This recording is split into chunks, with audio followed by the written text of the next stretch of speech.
Hello, everyone. Welcome to the TinkerTribe podcast. I am your host, Greg Dowd. Tonight, I have on a special guest that I met through our local Freedomcell group. He came to do a presentation to us on Bitcoin and the monetary system and the history of the monetary system. So, welcome to the show tonight, Jay. Thank you for being my guest and coming on my podcast. Thanks for having me, Greg. I really appreciate it. I had a real blast doing the presentation at the Monkey's Wrench and got some really good questions, very engaged people. And it was good to see people who were motivated and willing to kind of push the envelope and really challenge the local way of thinking. Yeah, man, we've been doing that little group for a little while now, and the thing is that I wanted to build community and get some kind of community going, and so this is one of the efforts in doing that. So really cool that you found you were able to link up with one of the guys in our group. Yeah, I think you guys met at Rule King or something, and that's right. We did. It was Frank, and yeah. he just happened to be wearing a T-shirt that I really liked, and I just made a random comment to him. He came back around and says, "Hey, what's your name? And come hang out with us." So that was really fun, and I appreciated the welcomeness that everyone gave me. Yeah, yeah, that was. It's great to find people that have a like mind when it comes to liberty and in our town. And you find those people a lot of times if you are wearing some kind of like shirt or something like that. You That's can right. find people that are like minded. That's And right. so yeah, Jay, let the audience know. I I know a little bit about your background, but if you would share with everyone, like, how did you get into learning about the financial system?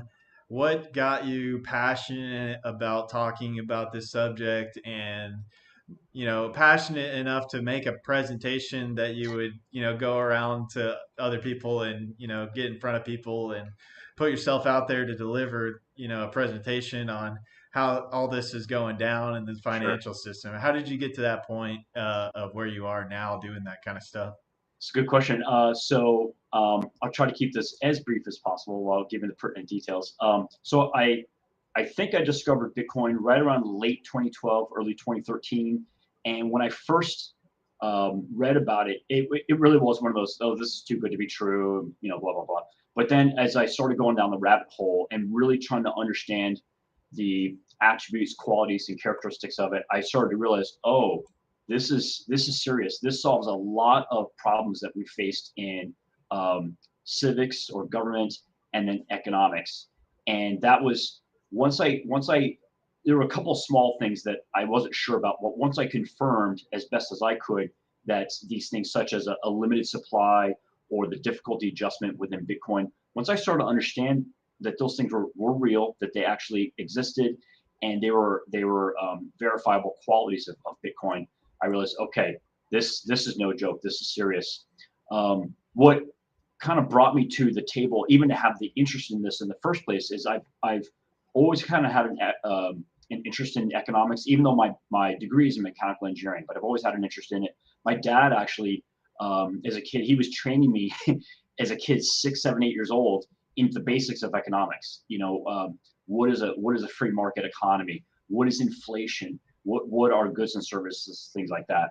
So I was very fortunate to have that very fundamental foundation. Also, what are individual liberties, right? He had his degree in his Juris Doctorate, his law degree. So he tried to teach me just on the basis of economics, business, law, civics, things like that.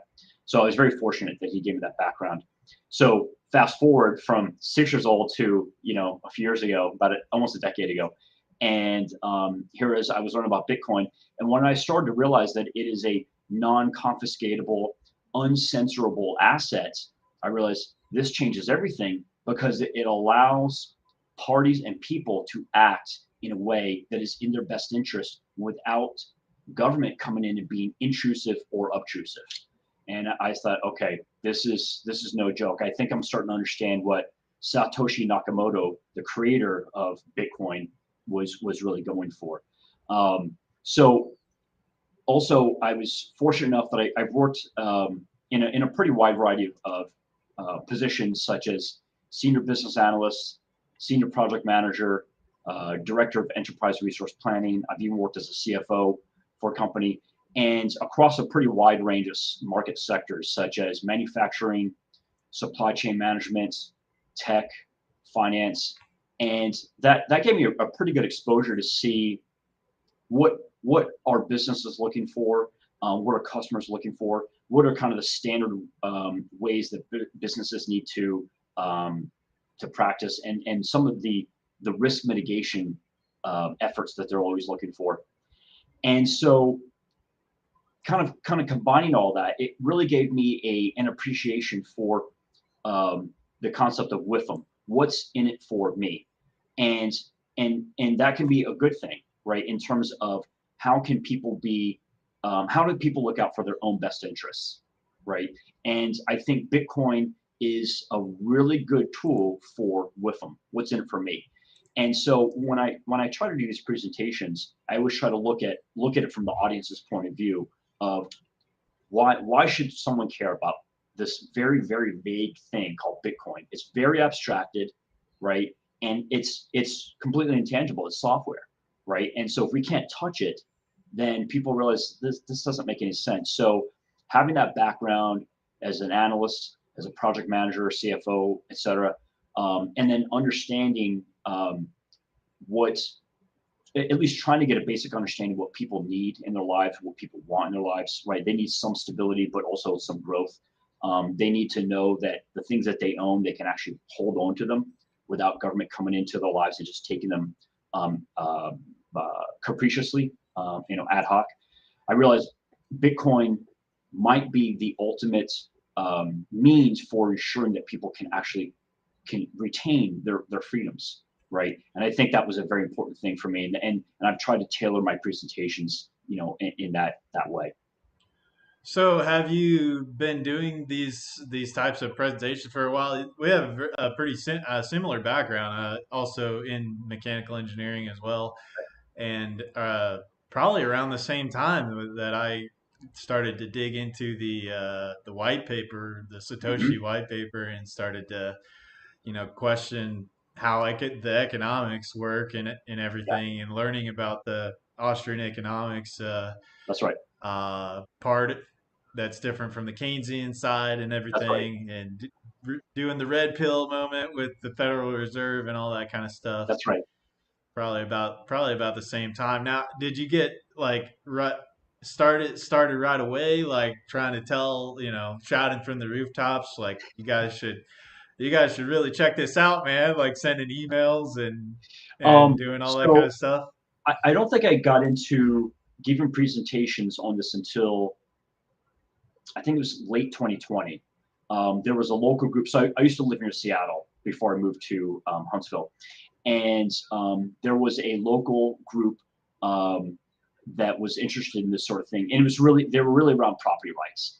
And so my mom was a member of this group, and she had recommended to them that they asked me to do a presentation for them. And you know how I feel about Bitcoin. It is very much a very good representation of property rights. Is one of the greatest implementation of property rights.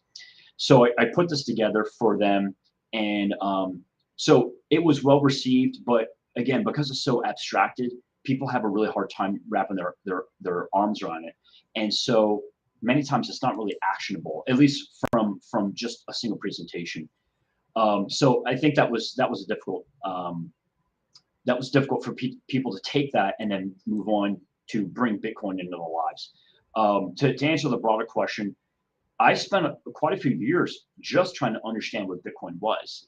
Getting something that was um, coherent and that flowed to take you from these very abstracted ideas down to the code level, was not easy. Luckily, there was a book called Mastering Bitcoin by a gentleman by the name of Andreas Antonopoulos. If anyone wants to understand Bitcoin, like really understand it, just one level above the code, read that book. I took my sweet time with that book because I really want to understand it. and he probably answered about 10 nagging questions that I had about Bitcoin. So that's how I spent my time, was just learning, learning, learning, and as best as I could verifying the qualities, attributes, and characteristics of Bitcoin. So it wasn't until probably in the past maybe 4 or 5 years that I really started to evangelize it. And I did tell my parents about it also back in 2012, 2013. And they basically just give me a check, says, okay, here's a small amount of money, probably like a weekend vacation somewhere. Take this, go get us some Bitcoin. And that's it. They've been sitting on it. And they've trusted me, fortunately enough, to say, Jay, you handle it. If you say we should keep it, we'll keep it. So at the time it was such a small amount of money, it meant nothing. So really, also I have a background in trading commodities and futures. Oh, So okay. having that mentality of knowing when to cut bait and when to hold the position and how to master one's emotions was really important for me, because as you probably know, Bitcoin has had quite a few ups and downs over the years. Yeah. And so being able to ride that out was really important. So that was probably the three parts. Is really the education, the emotion, and then evangelizing, I should say, for others. And that was roughly the journey for me. Okay, yeah, I listened to this one guy. He's in fitness, it's unrelated, but Sure. he, he talks about like the, I guess the final part in mastery is you become the teacher. Hmm. So, so Yep. yeah, you really start to really understand what it is once you can convey that to somebody else in a way that they're going to be able to take away from it and understand something. The Army has a great expression: is learn one, do one, teach one. Right. So I think that matches what you're talking about. Yeah, yeah, yeah. That's really great, man. Like, so so yeah. Once you do understand that the financial system is really kind of predicated upon keeping us in basically running on a rat wheel Hmm. uh, to chase after these notes of debt, Yep. essentially That's right. these Federal Reserve notes of debt, and that it's basically designed to keep us in a position where your purchasing power continues to lose its value daily going into the future, and keeping as many people in that struggle to just make it day to day, Yep. I believe, so that you can't really store any kind of wealth and build that up uh, over time. So, could you? You did a really nice kind of layout for everyone in your presentation. If you want to maybe go into some of that about kind of the history of the monetary system, maybe some of the empires of the past that have gone into and just started to dilute their money supplies, Yeah. and how that affected the empires over time. I think maybe that might be a thing that we could talk about, that people can get kind of grasp what's happening with the system we're currently living under. It's not really a new system. It's just an old system that's just changed. The rules of the games have changed. They've changed some things in the game. That's right. So would it be okay if I share my screen? Yes, it should be good for you to Okay. share. So let me do that. And let's see now. Um, okay. So I hope everyone can see this here. And Yep. so what what we're looking for is, this is just a high level view, very very linear, going back about first century BCE to ancient Rome, and you can see, going forward all the way to really current years of the United States. And we can see through all the time that for the most part, these were um, empires in their own right. They had the hegemonic position. They were the kind of the apex predator um, uh, um, country of the time, apex predator power of the time.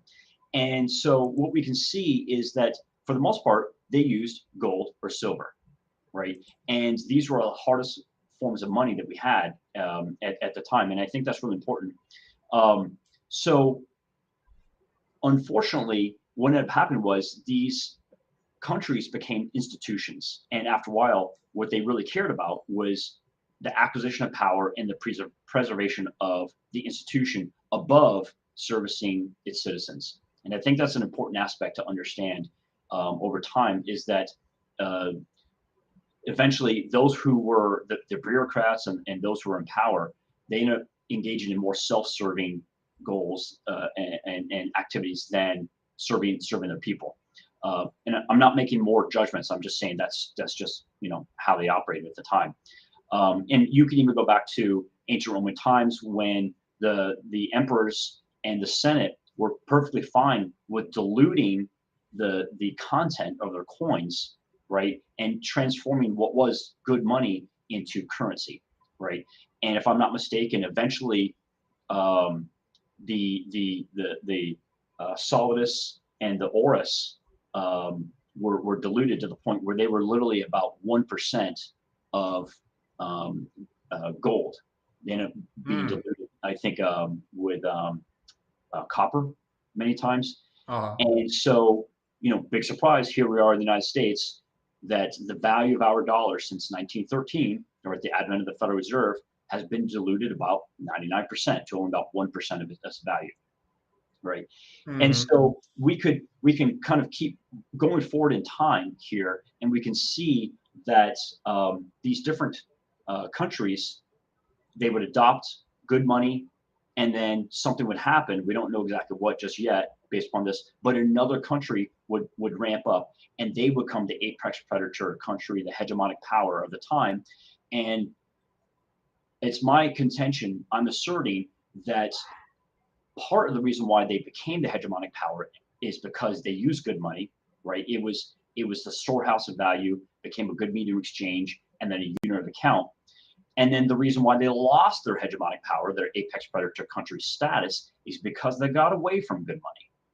So if it's okay, I'll flip over to another slide, Yep. and let's take a little bit deeper look into this. So let's take a look here. Can you see that okay? Yep. Okay. So what we're seeing here is it's not going back to the first century BC. Now we're kind of going to 1400s and then to roughly current times. And we're seeing we have, I believe there are 6 countries here that would be considered the apex predator country at the time. And it can be a little misleading to think that as Portugal ends, there's this clean line delineation, then Spain takes over, and then Spain ends and the Netherlands take over. It didn't really work like that. I'm sure everyone kind of understands that. This is just Yeah. an abstraction. Yeah. Okay, One kind of bled into the other. Yeah. that's right. One bled in the next. So let's take a little bit deeper dive into this here. And can you see this okay? If there's a way you can maybe zoom in on it a little bit. There we go. Is that a Yeah. little bit better? Yeah, that's better. Okay. So really what we're looking for here is, as you see, we have Portugal and then Spain and then Netherlands, et cetera, right? What we're really looking for are these red blocks right about here, right?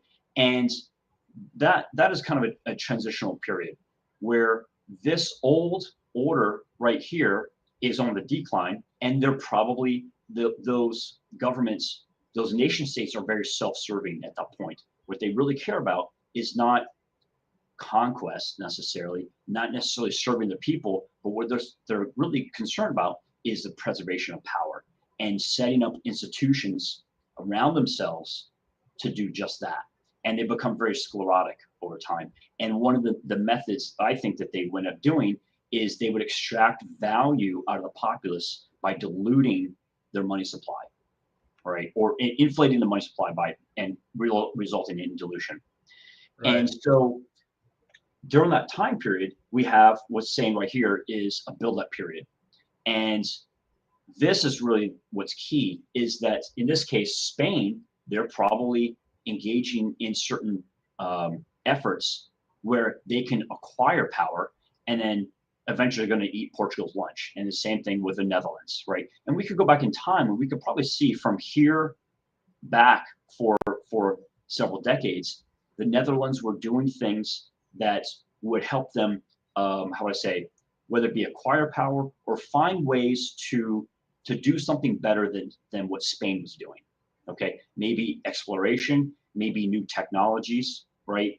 And that would help them become the apex predator country. And of course, what they do, they'd have a good form of money. Typically, it would be gold, sometimes silver, sometimes it would be a bimetallic standard of gold and silver at the same time. So I think that's really important. And what's concomitant to that is the concept of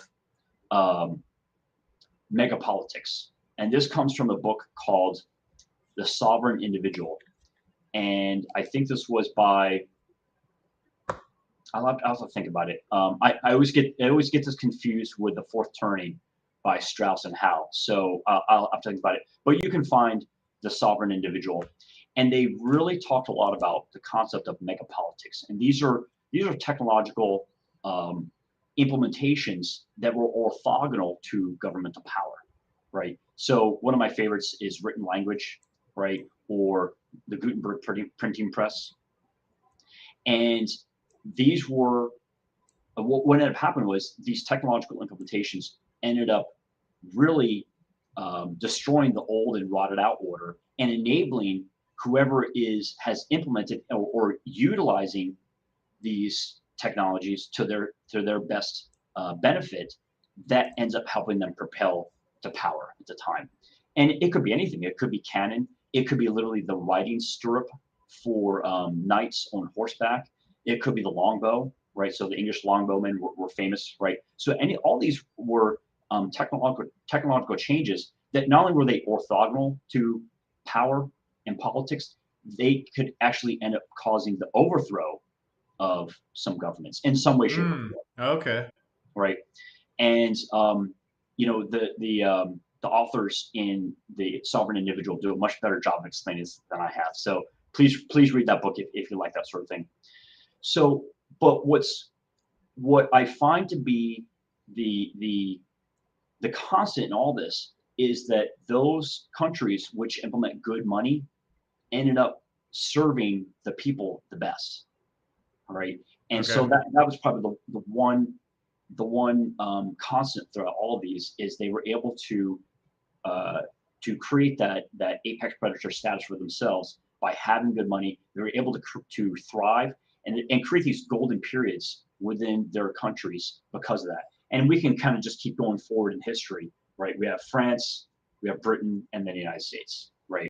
So we're roughly right around in here, okay? And then eventually, there's this period right here. I think that's the sign for the United Nations, right? Yeah. We all kind of know where some of us think this is going, right?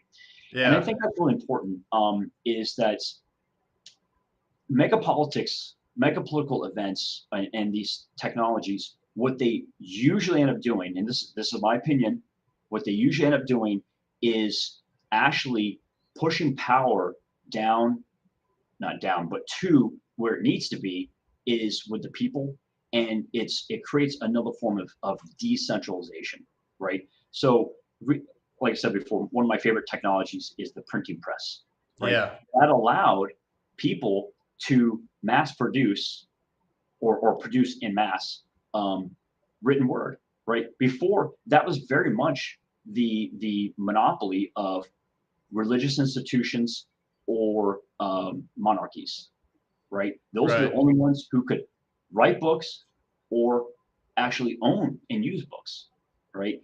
After the Gutenberg printing press was created, literally millions of people were able to have access to written language.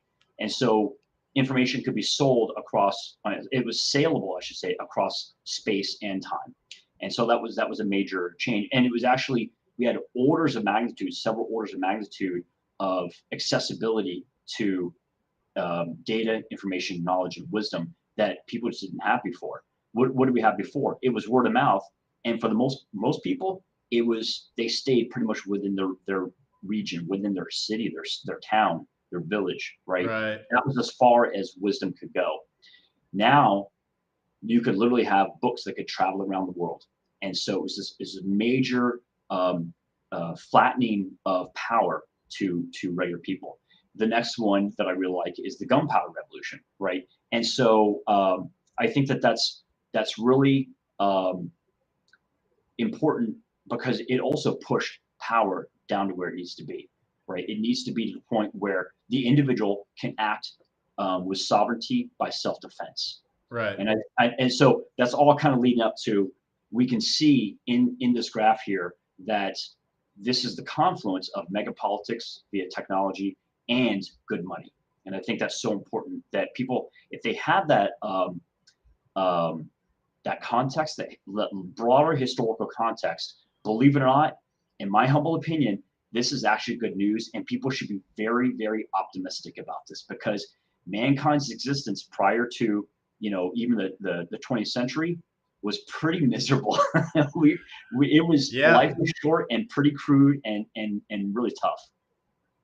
True. Very true. Yeah. The history of humanity has been pretty brutal. Yeah. Yeah, Coming up until the past, you know, uh, years here. Even though we still have a lot of problems, it's all in all, much for a lot of people, it's a lot better than it was in the past. yeah,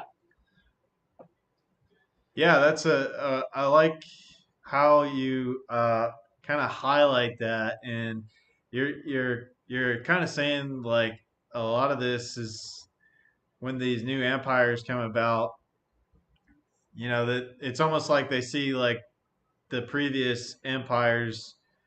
You know, they're trying to create a stable system for their people because of maybe they're seeing the problems from maybe the other empires, but it's like it keeps repeating. All the same problems keep repeating over and over that's again. right. That's right.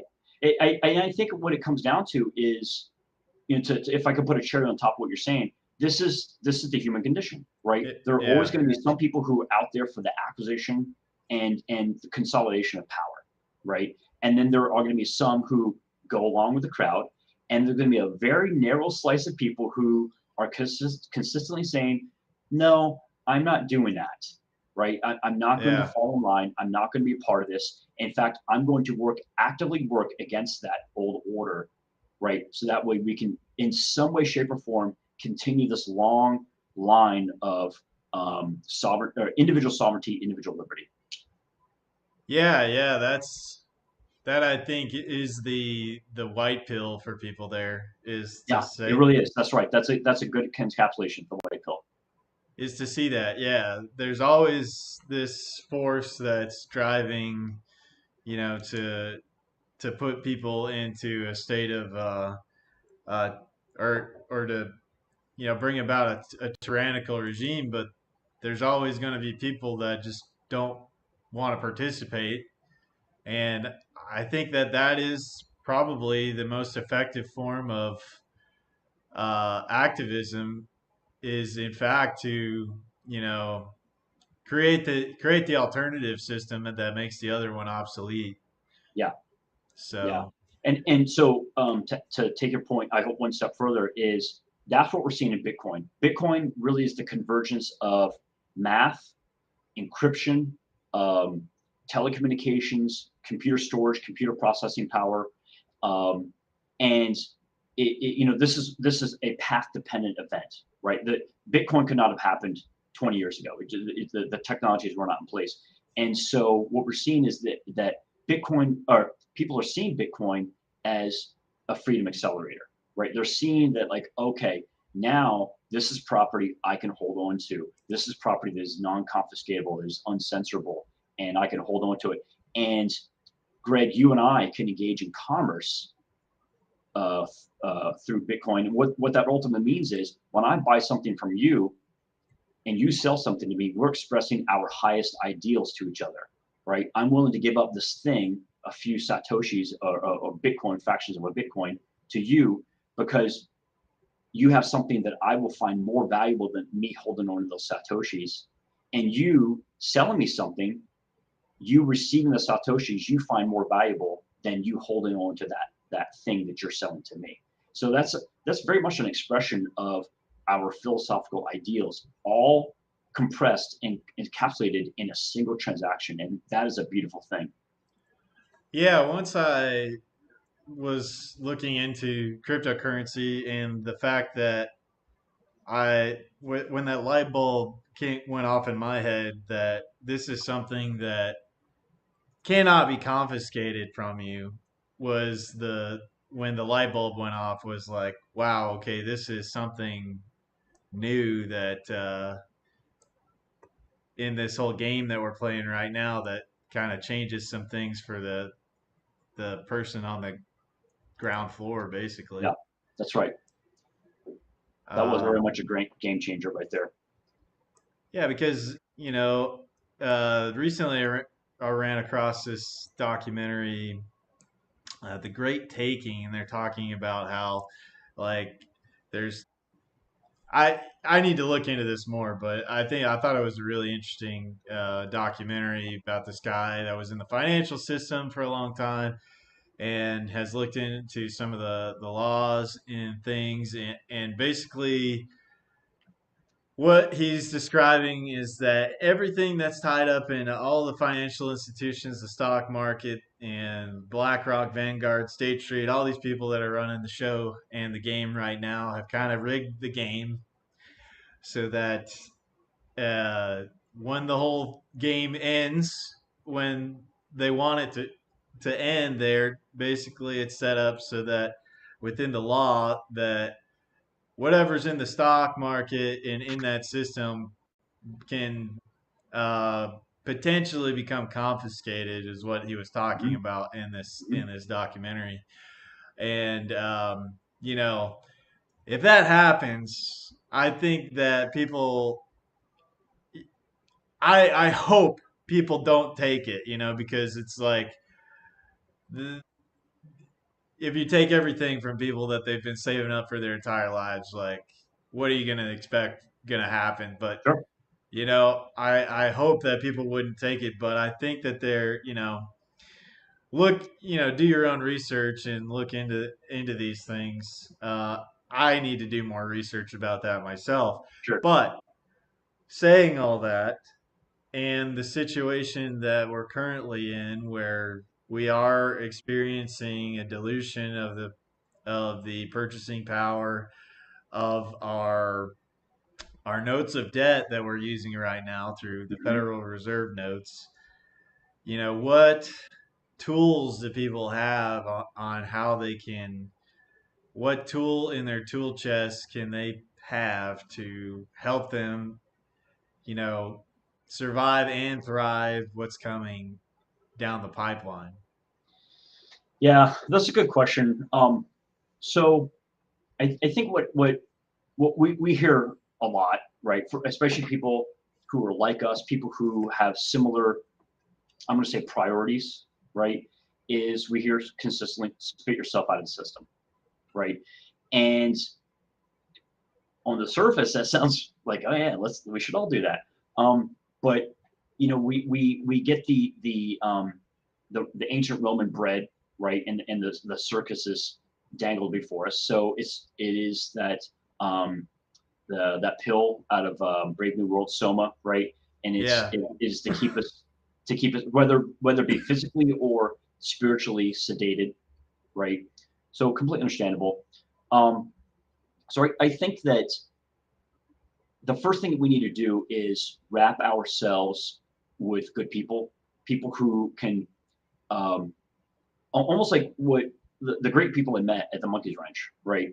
Is find people who are, some semblance of similar mindset, who have, at least some rationality, at least what we think would be rational behavior, rational thinking, and people we can learn from, and people we who can learn from us, right? So there's that natural exchange. I think that is the most important thing to do is wrap ourselves. with others.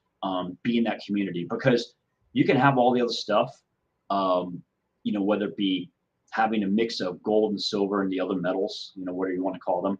Yeah.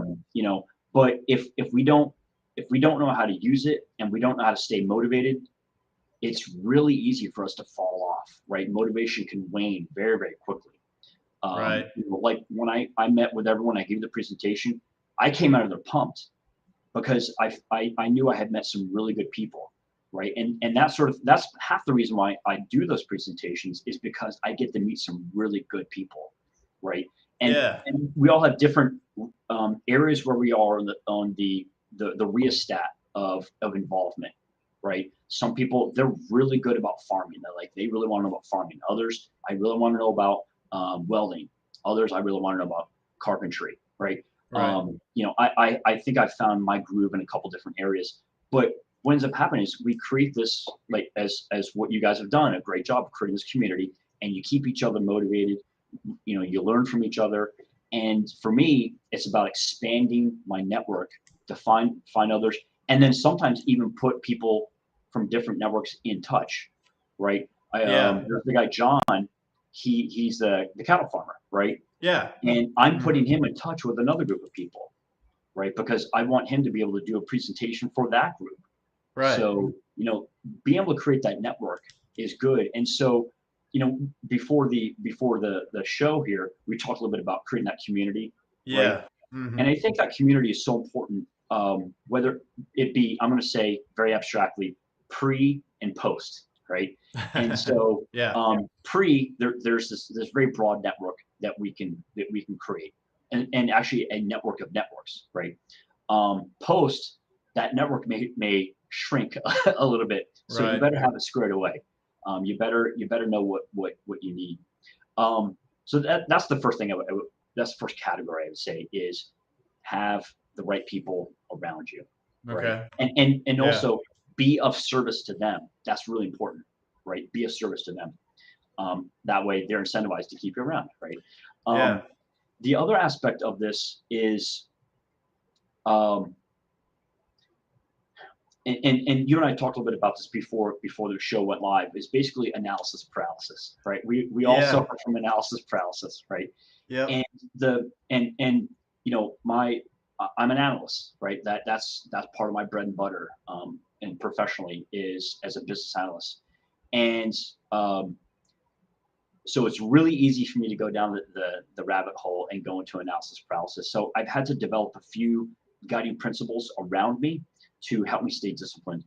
And one of the things that I do is try to take this if I have just an idea, is take the idea and try to, at a minimum, shrink it down to one paragraph, and ideally one sentence, right? We always hear about the concept of the elevator pitch, right? I've got Okay. 15 Yeah. seconds on an elevator with a High level CEO. summary. That's right, exactly. And not only is it high level, but it's got to be really effective, right? It's got to encapsulate, it's got to be really rich in 15 seconds.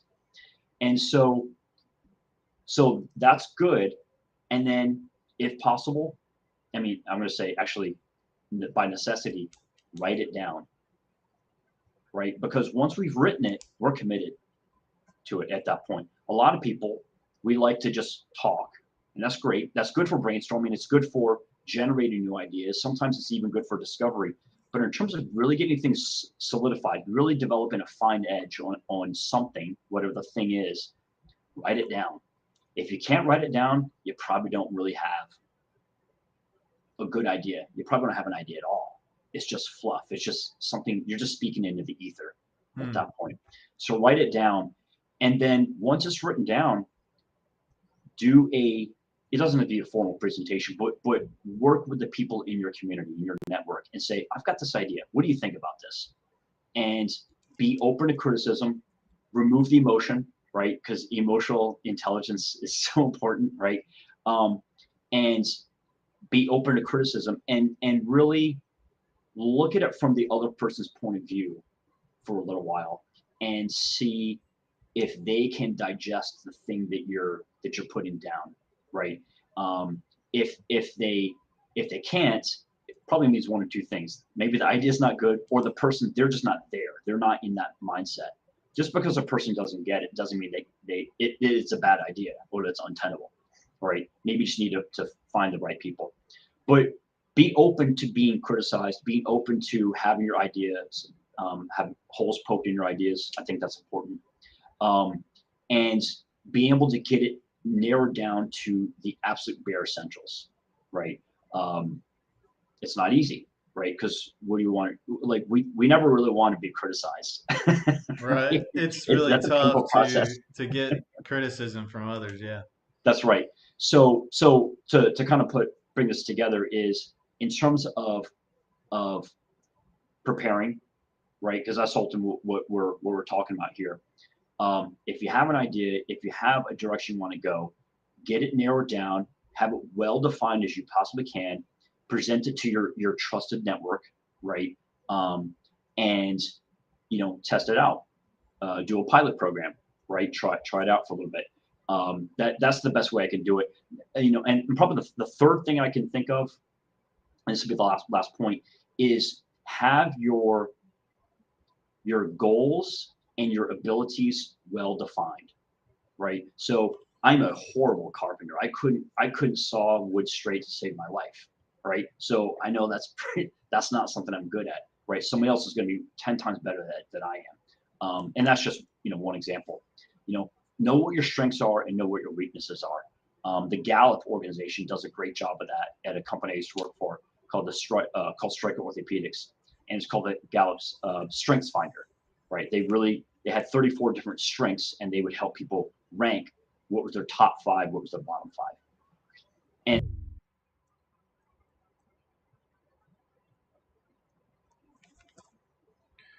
What's going on here? Why did it do that for me?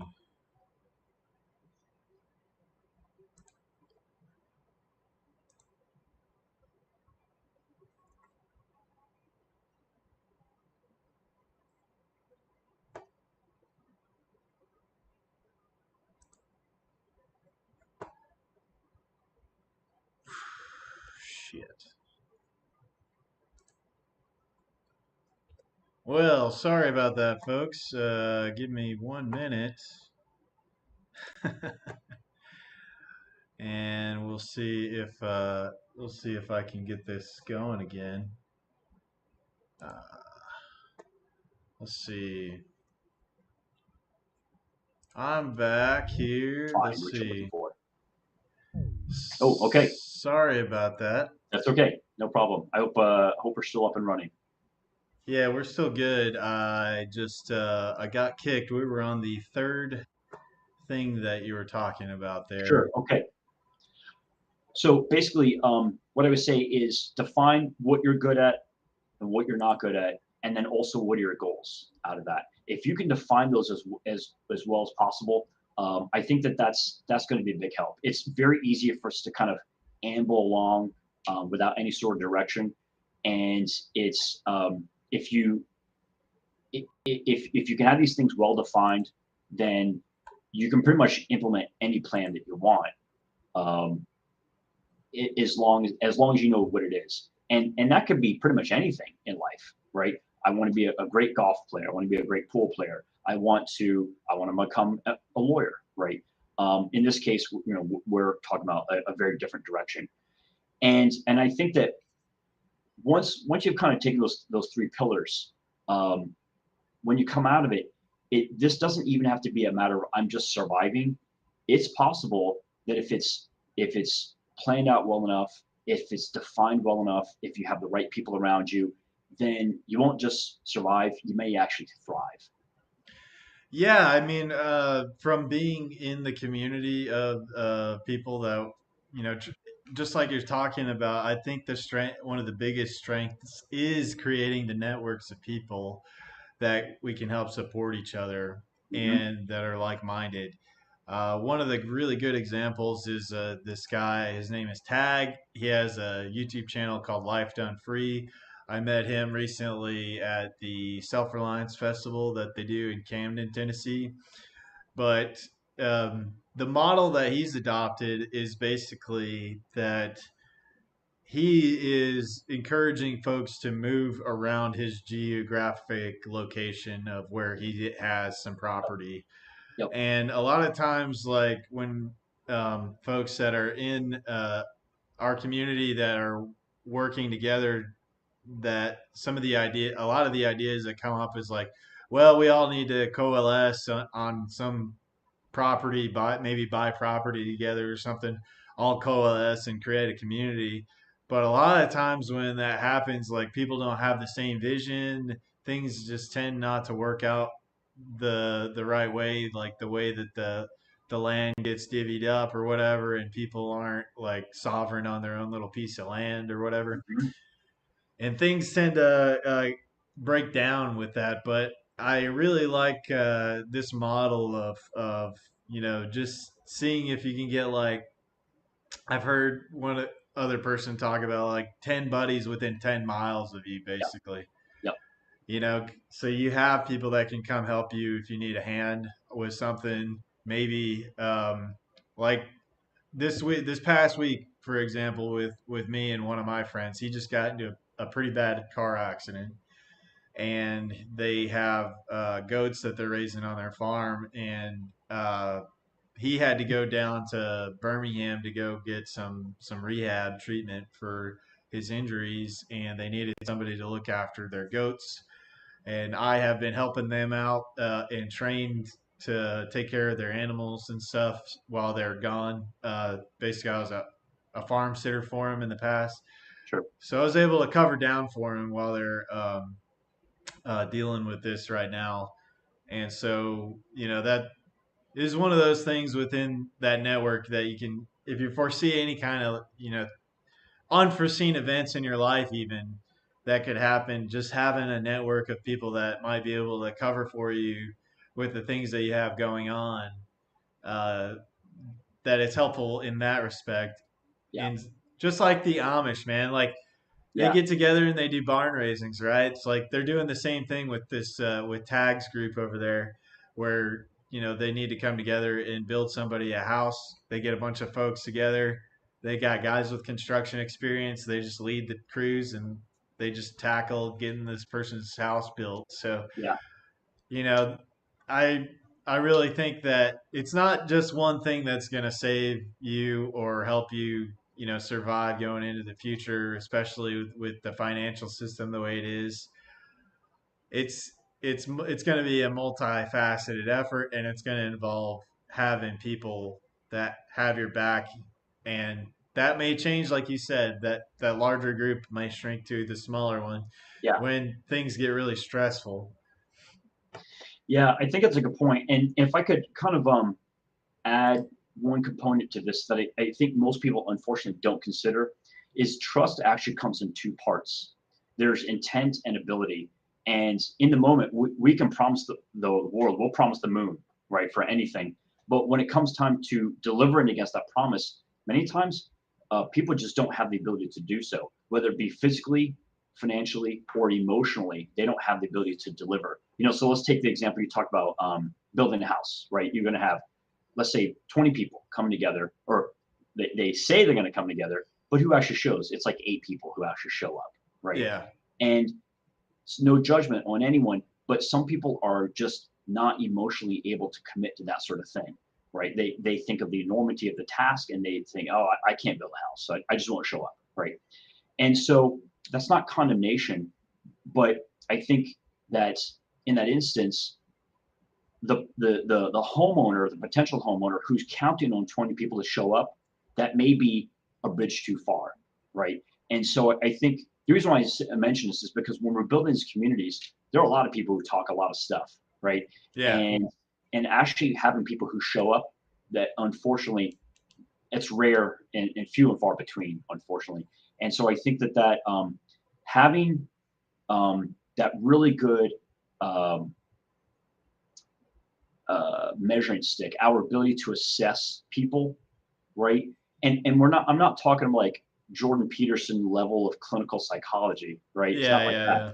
I'm just saying having the ability to do a basic assessment. Is this person trustworthy? They may have all the intentions of doing the thing they're promising, but can they actually deliver? Right? We promise stuff all the time, but how many times do we actually deliver? And I think that's important because we can put ourselves into a bad position within a network, right? Or trying to grow our network if we don't know how to assess, is a person trustworthy? And I think that's really part and parcel with building that network, building that community. And unfortunately, it's very much a soft skill, and it's something we don't really we don't um, push that much anymore, right? Yeah, It that's a really good point. Yeah. right it years ago, my word is my bond, right? Your reputation was whatever you had in your city or your town or your village, right? And that's what you went by. It was Google reviews or Yelp.com of the time was Yeah. whatever was the word of mouth, right? You had at the time, and so I think that um, taking the time to build your reputation, right, is so important, right? What do they say in what is it, Law 5 of the 48 Laws of Power? So much depends on reputation. Guard it with your life, Hmm. right? And I think that's really important. Is that um, the way that we are perceived and the way we perceive others is really important. And so I think the things that we can do today is work on those soft skills. We talk about hard skills all the time, and that's very important. Carpentry is important. Being an electrician is important. Being a plumber is important, right? But then ultimately, what does all the stuff come down to? People, right? And if we can't work with people, if we don't have the emotional intelligence to work with people, if we don't know how to find good people, trustworthy people, all the other stuff's for naught. Yeah, you're back at square one. That's right. You're segregated, whether you wanted to be or not. You end up being segregated. You can't trust anyone at that point. And Yep. in the post period, that's when emotions are going to run high. So you better work on those soft skills, right? And really make sure that they're honed in. It doesn't have to be perfect, but if you're 75 to 80% good, okay, that's not bad. But if you're like only 10%, that's not good. Yeah, wow, Jay. Yeah, that's something that I had never really considered, but you're dead on with that. Like I think I was listening to something earlier today. They were talking about how there's these comedians I like, Sam Hyde and Nick Rochford were talking about this, and he was like, I get these people that bring me like all these ideas, like we're gonna build it, we gotta build this new media platform, Yeah, and he's like have you done it? Like, have you done it? Do you have any skills with that? Do you have money even or yeah, whatever? And yeah, he's yeah, like, I yeah. get these things all the time. And it's just people that are just spouting stuff and like have not made like any kind of like those interpersonal networks or whatever That's right. that you would need to do something and be successful at doing that thing. Yeah, And he was talking about like that's what you really have to build is if it look at yourself, and if you're not one of those people that can, if everybody like hates you and you're like no fun to be around in situations or whatever, like then you got to work on that first. Like you that's got to right. get that figured out first so that you That's can right. have good relationships with other people. Right. And when the fit hits the shan, you're going to find out who your real friends are. Right. And as you said before, if you're a person who people don't really like, maybe they like you as a person, but they don't like working with you, they're all going to pop smoke and helo out. Right. So they're going to disappear and your network will evaporate in real time. There's nothing you can do about it. Right.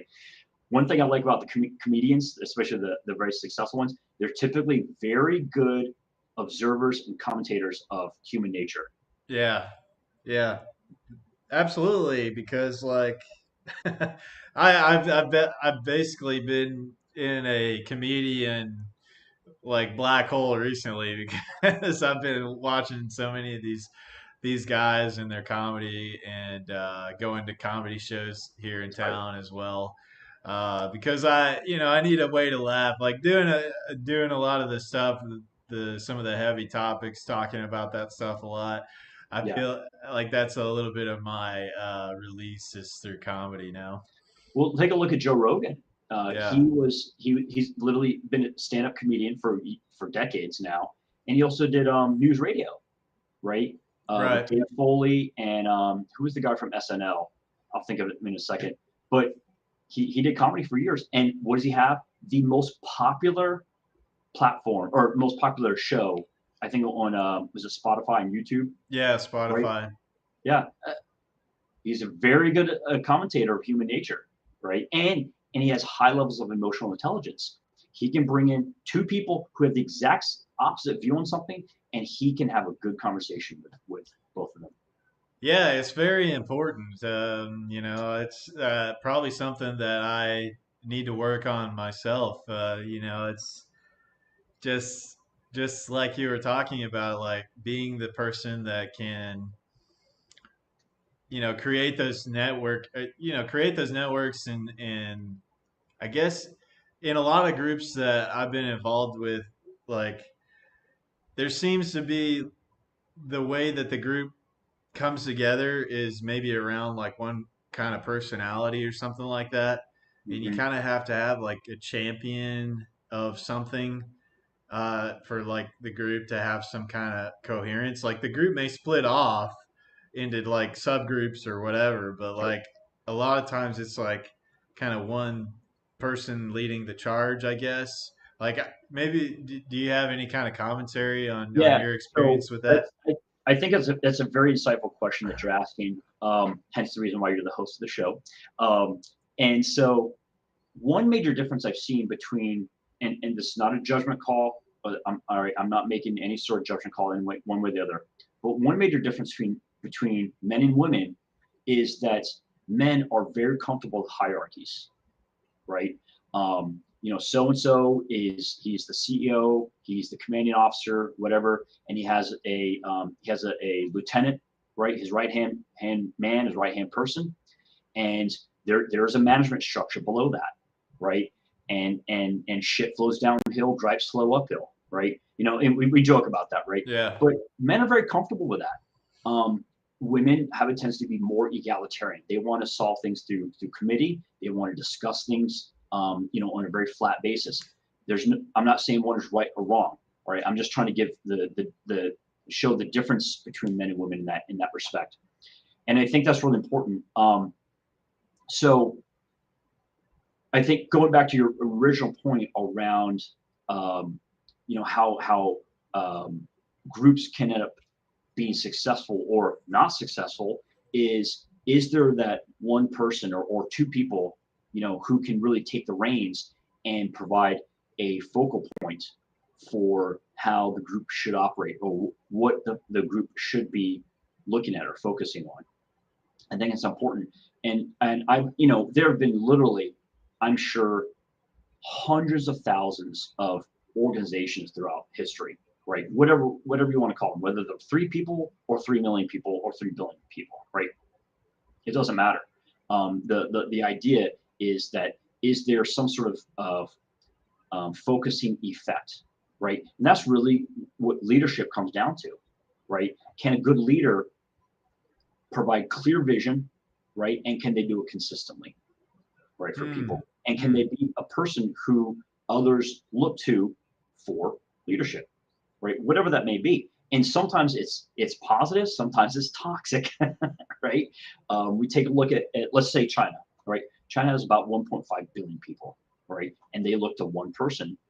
Again, I'm not advocating for or against that system nor that person, right? But there is a person at the very top, and people just gradually their eyes go towards that person, whether it be because of a cult of personality or because the power structures or those two things reinforce each other, whatever it may be.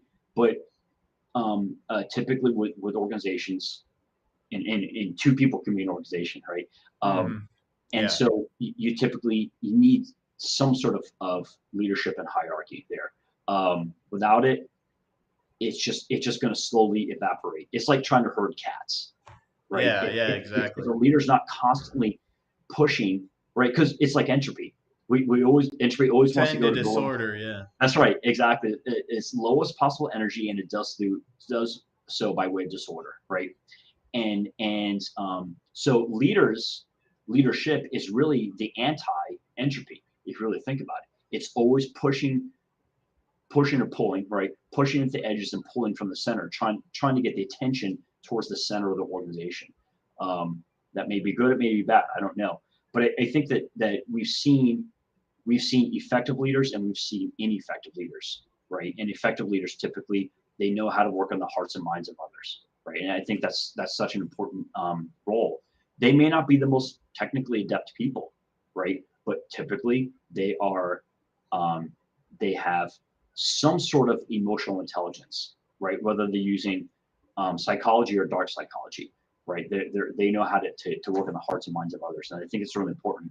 Um, and and and they also now know how to groom the next level of leadership, right? Those multi-generational organizations are really important. So to kind of bring it back to what we're talking about is if you want that organization, and I'm saying organization, whether it be community, group, network, whatever, you better be working on your leadership skills, whether you want to be the leader or you want to know what a leader looks like so you know how to hitch your wagon to a successful network, a successful organization. You better be fairly well adept at that. And again, that goes back to the emotional intelligence. Emotional intelligence with ourselves, but then also can I identify emotional intelligence within others? Or am I hitching my wagon to someone who's really toxic? Then when the fit hits the shan, that organization is going to go up in smoke, sometimes literally.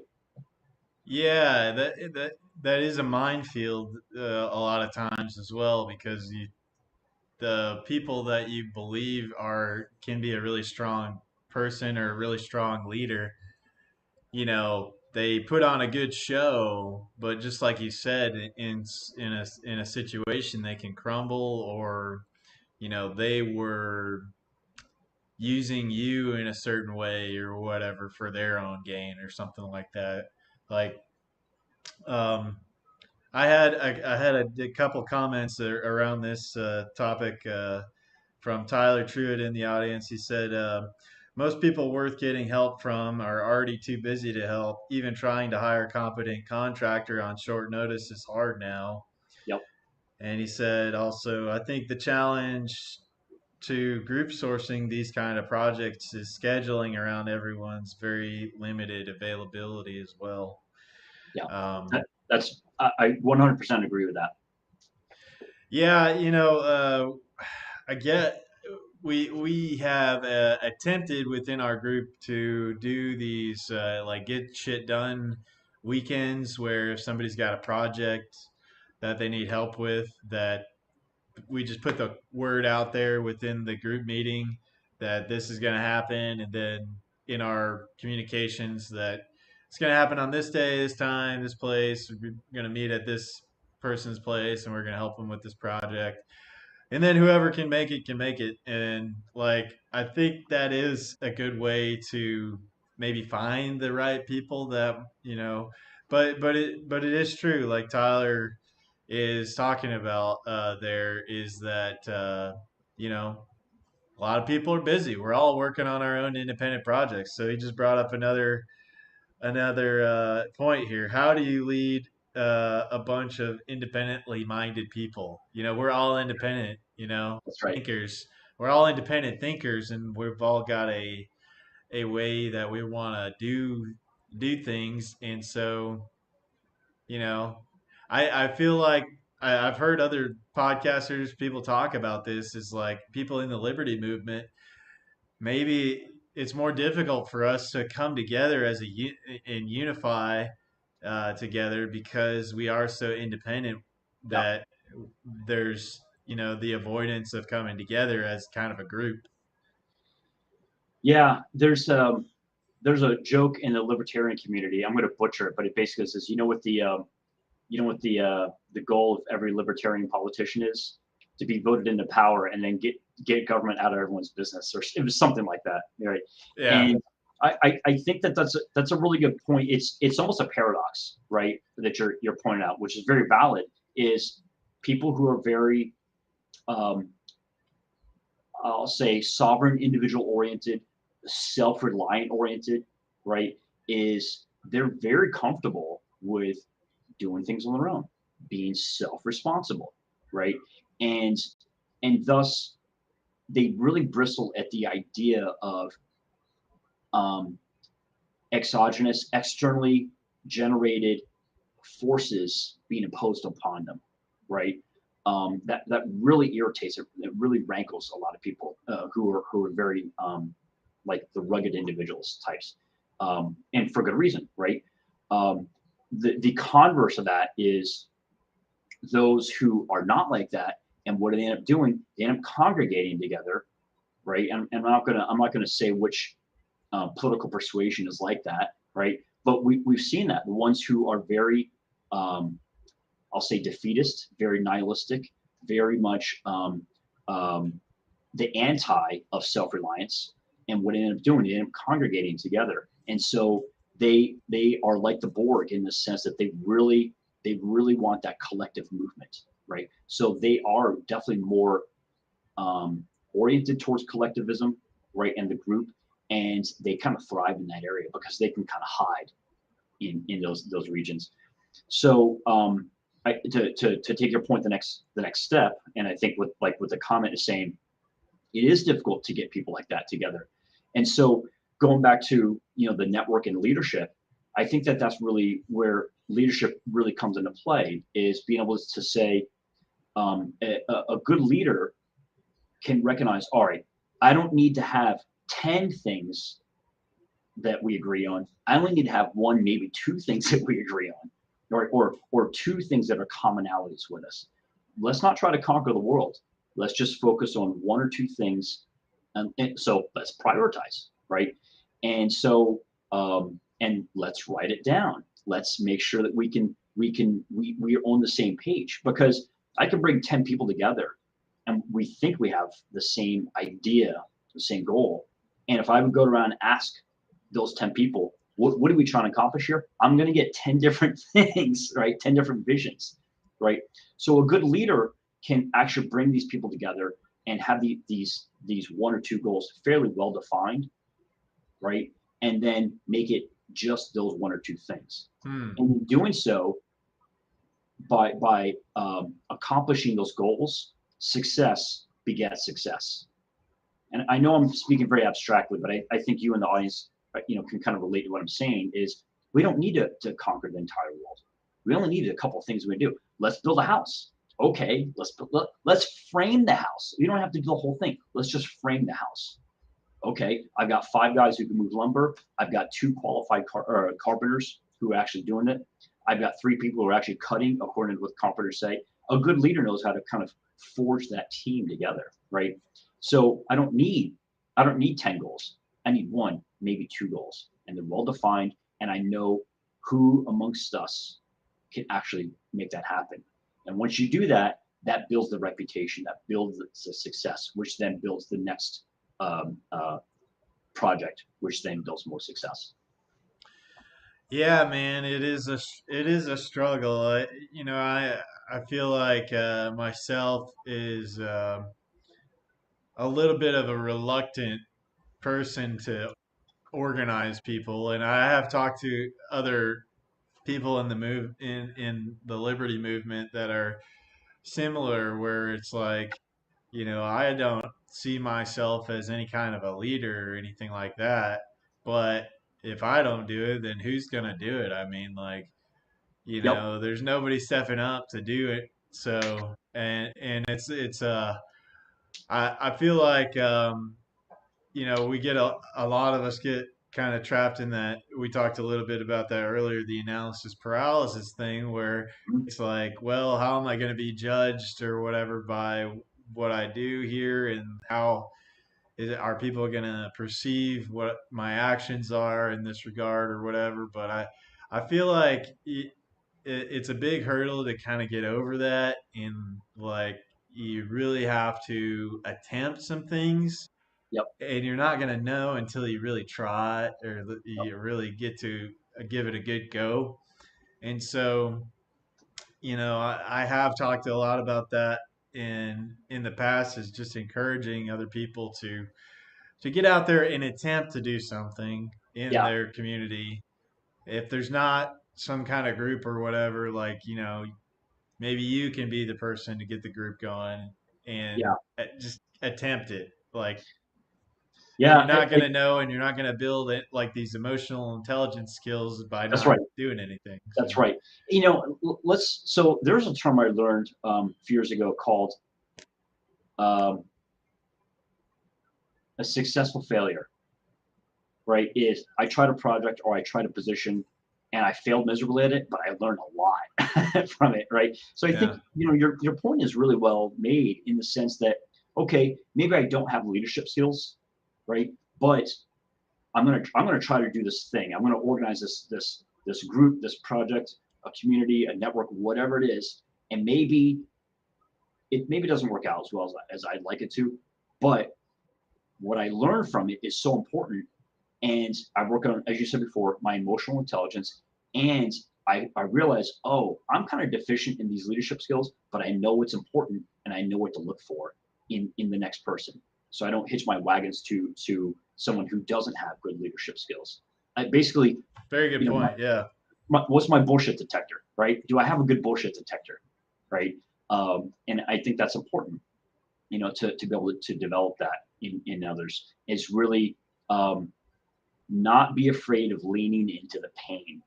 And I think a lot of people are afraid of pain. They have a pain phobia, if you will, right? It is a real fear of success. And but if we're just doing pilot programs, if we're doing small endeavors, then the failure is not that big of a deal. The one who's going to feel it the most is the individual, right? No one else is Right. really going to care, right? But if we do small little ones, fine. But like you said before, all those lessons learned, they'll add up, right?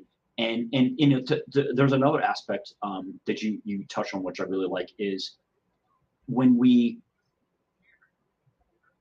the attitude of I don't really want to be in leadership position, but nobody else is stepping in. Let's take Carrie Lake. I think she ran for governor. Is it Arizona? Yeah. Yeah. In Right, Arizona. right. She was a broadcaster for many years, a very successful broadcaster.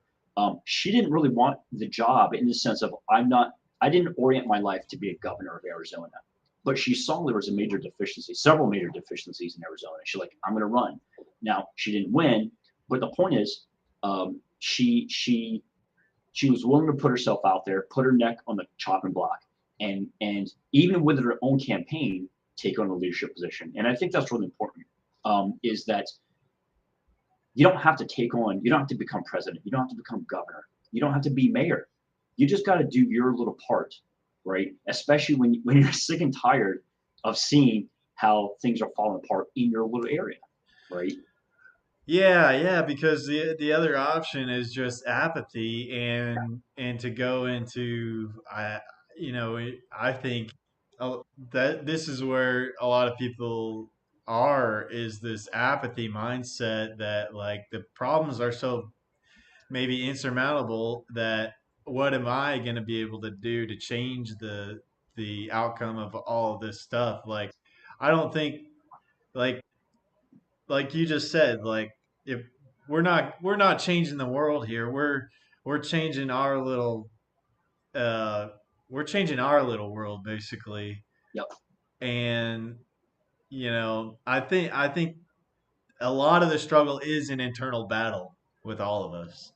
It Hmm. is it is conquering our internal shortfalls Yep.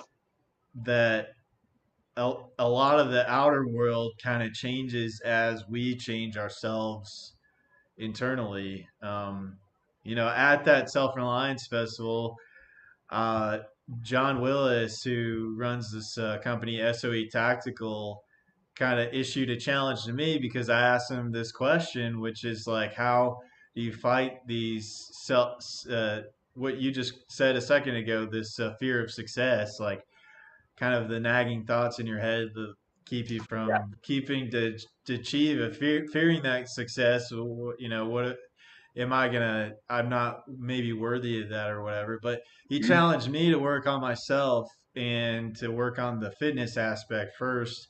And in my mind, like thinking about like a lot of this stuff, the broader picture, that it made it more simple for me, I guess, to like look at myself and say, well, my world is not in order right now, and I really need to focus on getting that aspect better.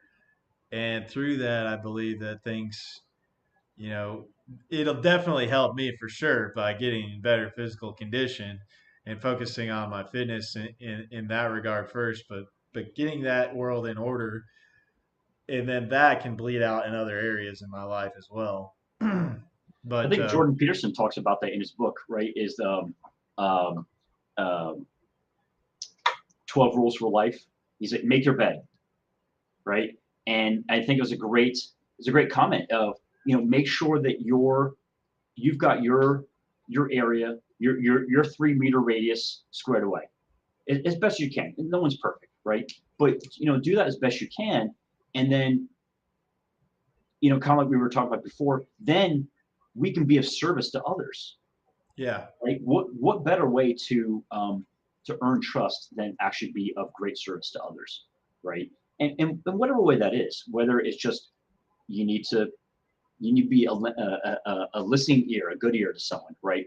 Or you just need to be, hey, you need me to drive you from the hospital to home? Hey, no problem, I got you, right? But you're showing that you're reliable, you're trustworthy, right? And I think that's really important. And kind of taking what you said one step further is, if you've got your personal life squared away, then you can be a service to others. If you don't have your personal life squared away, you can't be a service to others, right? absolutely. Yeah, yeah. Yeah, you really do. Like I feel like that is really critical. It is really important. Like you have to have that stable ground to be sitting on yourself to, really be able to have that go outward to the Yeah, world to influence other people. Like, you kind of got to walk the walk. yeah, that's right. Um, If I could mention another book, The 33 Strategies of War by Robert Greene. It's broken up into 3 or 4 major sections, and the first section is just about focusing on oneself. And I think the very first chapter in the book talks about um, declaring war on oneself. Right, is really making sure that we're addressing um, our fears, our weaknesses, the things that we avoid. It doesn't mean we beat ourselves up. It's not about that. It's about being brutally honest with ourselves. And I think it ties into your overall point of like, hey, I need to work on myself first and foremost, whether it be fitness, whether it be emotional intelligence or finance, or my house is a mess, whatever it is, right? What do I need to do? And I think Robert Greene did a great job of really providing some methods and tools and a framework for defining what does it mean to for us to declare war on ourselves, right? It's not about um, self-deprecating humor. It's not about that. It's not about going to dark places. It's actually about how do I elevate myself to be the best person I can be first, and then I'm ready to engage with the rest of the world as much as possible. yeah, it's a tough question. We got Tyler again here. How would you lead people who are not already part of this community toward being more prepared and awake? We have neighbors and coworkers, and not the ones we want. And those people are going to see us as leaders when stuff goes wrong around them. Yeah. Yeah, I mean, just today, we have some severe weather around here, and I'm at my folks' house. I live with my parents right now, Cool. and our neighbor, he only had like one day of food, and he was like calling my dad and was asking about like the road conditions and things on being able to get out of here because like all the roads are real iced up. But just knowing that he only had like one day of food, like that's a little. I mean, it's not that settling that he's only got that little bit set aside, but Yeah, a lot of people might be in that situation. that is. I remember reading an article. I think it was in ZeroHedge.com. It's about 5 years ago about it was an incredibly high percentage of American public, like maybe one quarter, maybe a third of the people could not take on a $400 car repair bill. It's like, oh my gosh. So they're just one paycheck away from being to the point where they can't go to work, right? Yeah. So I'm not trying to put anyone down with that. It's just the broader macro picture, right, of the finances. So another great book I really like by Robert Greene is The Art of Seduction. And rule zero, he doesn't call it rule zero, I'm calling it rule zero, is make sure you pick the right mark, right? And what he's talking about is don't pick people who can't be seduced, right? If they can't be seduced, you're just wasting your time. It's gonna be very frustrating. Or if they can be seduced, make sure you use the right seduction technique for them. The reason why I mention that is, and it's kind of going off of what Tyler was saying in the comments, is that there are plenty of people who just they're not going to come around. They're never going to come around, right? They're just never going to be the type of person who's going to understand the necessity of being ready, right? Whatever that is, right? They're always going to be the naysayers, and typically, if you go back in their history, their past, you'll understand why they're able to create these barriers, these psychological barriers so well.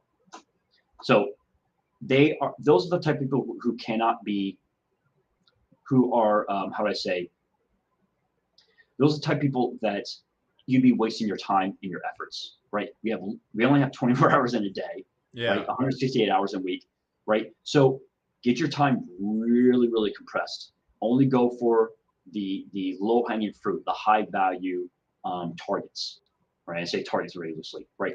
But if you really want to build your network, then go after the people, not go after, but approach the people who they're already 80% of the way there. They just need 20% more, Yeah. right? Really prioritize your time, and not prioritizing your time is a good way to become very self-frustrated.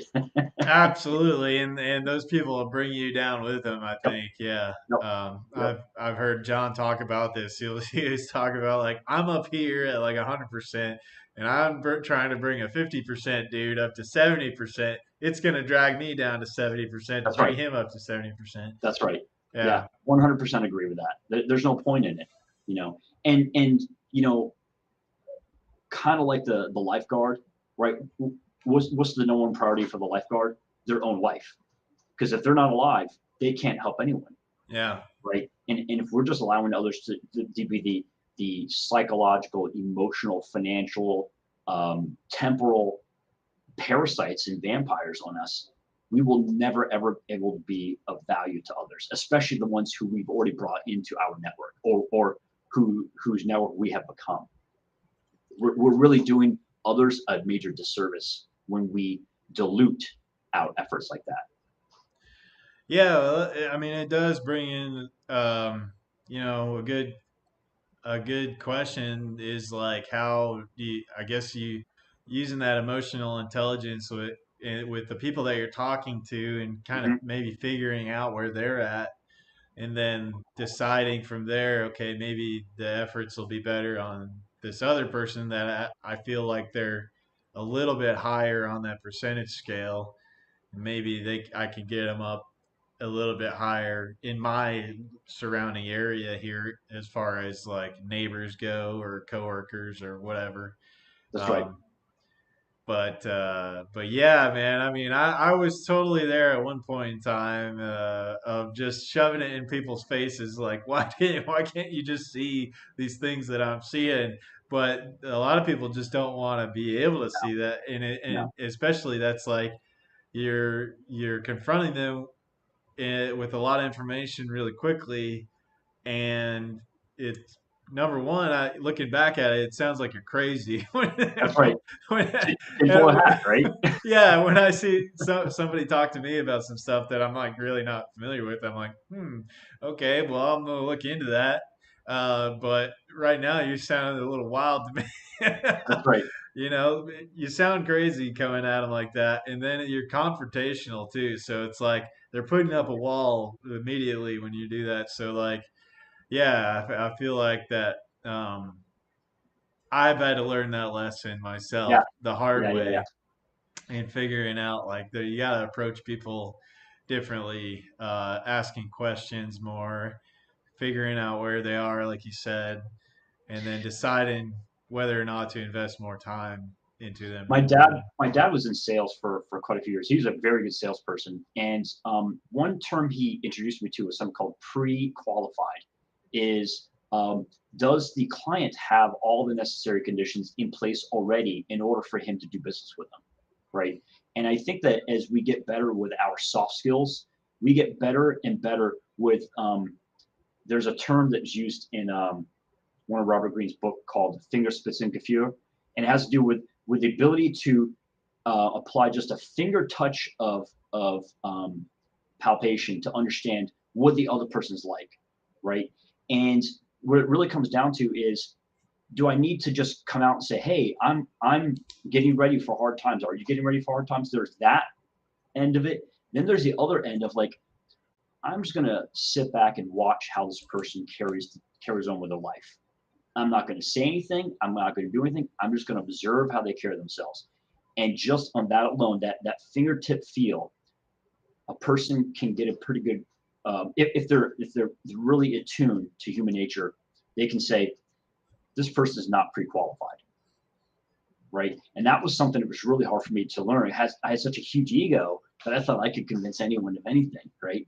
And Yeah. I realized, oh no, I can't. I need to admit that was a failing of my part, right? That huge ego. On the other hand, I then needed to develop those soft skills so that way I had the Fingerspitzengefühl, right? Of I had that light touch and I can read everything I need just through observation and a few conversations, right? And then they're either pre-qualified or they're not pre-qualified. And that was once I accepted that, my life got a whole lot easier. Hmm. Wow. Okay. Yeah. It sounds like I need to dig into some of this Robert Greene's You'll really like him. I material. think he had 5 books. So it was The Art of Seduction, The 48 Laws of Power, 33 Strategies of War, Mastery, and The Laws of Human Nature. I've heard of the laws of power, Mm-hmm. Yep. but yeah, those are really good They're one of the, suggestions. they're one of the few. They are some of the few books I've read that are both voluminous and very rich. Very like you could read one paragraph and you could spend a whole day just Thinking contemplating that one thinking paragraph. about it. Yeah, yeah. It's very much like Atlas Shrugged. You have to take one paragraph and just concentrate on that one paragraph. Yeah, yeah, that is a really good thing for people to do. I find that it is rare that people do sit down and take the time to read, but Yep. that is like one of the best personal development things that you can do is take the time to sit down and you don't have to read a whole book over a weekend. Like you can Right. digest a book over the course of a month or something, but Right. read a chapter a night or something like that. But I'm weird about that too. Like I'll get into a book and then I'll, like, oh, I gotta go do this thing now, and so I'll get like halfway through the book, and then I'll pick it up like a few months later, and then Sure. I'll keep working on it. Uh, so yeah, I'm pretty bad at doing that, but yeah, I do enjoy reading, especially things that can help with personal Yeah. development. Did you want to talk about the what some of your thoughts on the macro um, picture of the United States and maybe even the globe overall? Yeah, I would like to talk a little bit about that because I do feel like the point that we're moving into right now, I think that there may be some kind of event that happens that pushes us and changes the game on everyone, just like the past uh, defaults in the United States. Um, like going into our monetary system. I guess the Mhm. most recent one maybe in the 1970s when we got off the gold standard. Mhm. I would consider that a default of our currency in order to be able to create these or get into these new wars and everything going into the future here. That's right. that the game was changed and they had to get off the gold so that they could have the resources they needed to do that. I feel like we're heading into the same time now where I think we're at the end of the this type of system, and the introduction of a new one is coming. Maybe sooner rather than later. Yeah. Maybe that comes in the form of a central banking digital currency, where everything is kind of monitored and tracked and traced if you want to do transactions with other people. And I think that's kind of where things are headed. And, you know, that if you don't want to participate in that, like, I feel like crypto is one of those tools in our tool chest that we Yeah. can use Yep. to operate kind of in amongst the above board market. A lot of people do talk about like that crypto may be just a psyop to kind of get us used to some kind of a digital currency. What kind of thoughts do you have about that? Um, Let me start off by saying that I know this is going to sound very strange. Um, Excellence cannot be legislated. So I don't think there's ever been a single government or nation state or city state in world history that has ever been able to legislate that people engage in excellence. The most that they can do is engaging in or legislate compulsive behavior, and that's about it.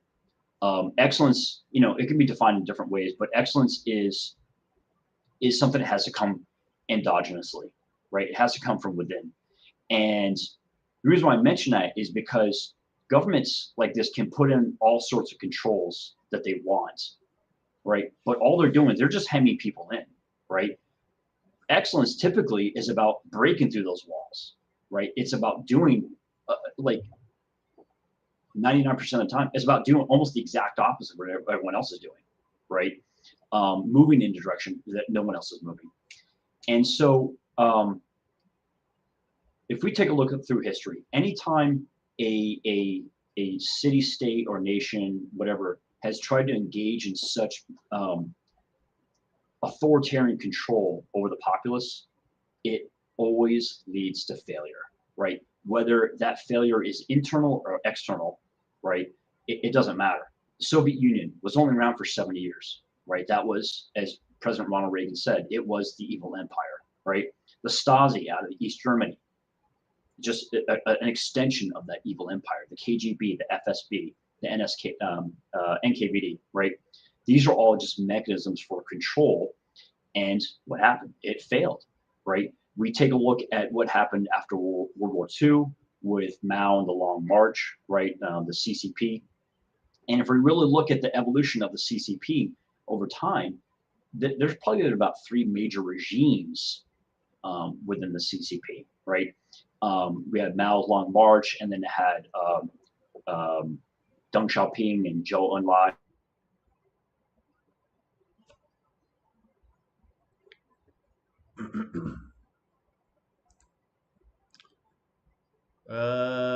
Either on my end or Jay's, and the feed froze. Let's see. Let's see if we can get him back here. See if you can rejoin that meeting link. The feed just dropped.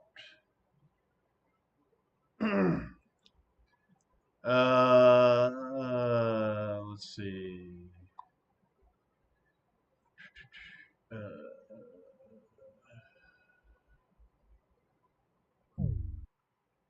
See.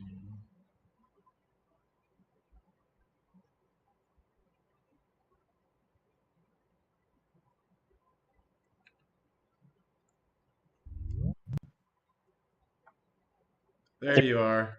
sorry about that, buddy. I hope I didn't do it Uh, wrong. no, no. I think I think it might be because I dropped one time already, and I think it's just the issues with Jitsi. Okay, So so no problem. So it's an acid test, right? So so there's Zhou Enlai, and then going forward, now we have Xi Jinping, right? The reason why I mention that is because in many ways the CCP lost control of the populace. My mom was born in China, raised in Taiwan, and she taught me a very important lesson is that throughout the various dynasties of China, the one thing that every single dynasty feared the most was the populace rising up against them, right? Where they made the conditions so horrendous, right? They had such a long list of usurpations, right? That the populace rose up against them. And it happened sometimes. They had really violent revolution over there many times. So you can take the Soviet Union, the CCP, and a whole host of other dictatorial and authoritarian regimes throughout world history. Um, and so you take that, and then you take the concept that excellence cannot be legislated. And I think that what we're seeing, and let's add the third leg to the stool of megapolitics, right? Of technological change coming around, taking out the old rotted order, right? And I think what we're seeing is that these nation states are slowly they realize that they're losing power, and so we're starting to see the last gasps of them. These nation states they're waning in power, but they're still really powerful, right? So I don't want to downplay how bad it can get, but I think ultimately what it comes down to is the nation state as we know over the past 500 years that framework is coming to an end, right? And we're going to start moving towards more decentralization of power to the people where it should be, right? Where people can engage with each other voluntarily. And I'm not just talking about free markets. I just mean people in general, culturally, demographically, sociologically, financially, economically. They can deal with each other on a freer basis. And I think that's so important is that we understand that. Yes, and I've heard a lot of people. I would say they're defeatists, right? I'm a little biased, right? But they say, oh, they all of a sudden they become Hudson from Alien. Game over, man. Might as well just punch out now, right? So they all become like that guy. It was Bill Paxton, right, from Alien. And so it's really easy to go down that dark rabbit hole and see all of these monitoring tools, Echelon, right, Prism, all these different things like Snowden talked about, and he was spot on in bringing these things to light. But what it really comes down to is when we have something like Bitcoin, right, and what I have termed the ultimate freedom accelerator, is it allows people to engage with each other on an individualized basis, right, where they're expressing their highest ideals with each other. And in doing so, they are basically starving governments of the air that they need to survive, which is currency, right? And they do this through a couple different ways, right? We know there's inflation. What inflation gives people, government, the ability to extract value out of people's wallets in real time, right? And then also allows them to control the financial markets, right, in their own way. Well, if people are slowly spitting themselves out of the system, right, and they're using Bitcoin as a storehouse of value, and they slowly start using it as a medium exchange, and they slowly start using it as a unit of account, what can government do? What was the old expression I heard? They can't arrest all of us, right? There was right. a lady who I met. She gave a great talk. I think her name is Tran Boyer. She wrote a book called Ground Kisser, and she grew up in Vietnam, and she talked about there was she visited Vietnam as an adult, and there were people playing in I think it was in Saigon, talking about how people were playing this radio broadcast they weren't allowed to play, but everyone was doing it, and the attitude that she said was, "Hey, they can't arrest us all," right? And so I think that people who are Nice. into Bitcoin and by the way, that is the ultimate flying finger of friendship, right? And Yeah. so I think that that's the attitude that the Bitcoin maximalists are really looking at, right? Is you can't arrest us all. And by the way, The United States only represents 5% of the world's population, right? Yeah. Well, there's another 95% out there in whatever country you want to pick. You want to pick Pakistan, India, Niger, right?